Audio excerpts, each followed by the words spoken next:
ఏమి లేని ఆకు ఎగిరెగిరి పడుతుంది, అన్నీ ఉన్న ఆకు అణిగి మణిగి ఉంటుంది.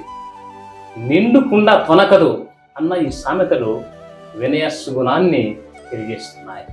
పునీత అగస్టిన్ గారు అంటారు, గర్వము దేవదూతలను పిశాచులుగా మార్చింది, వినయం మనుషుల్ని దేవదూతలుగా మారుస్తుంది.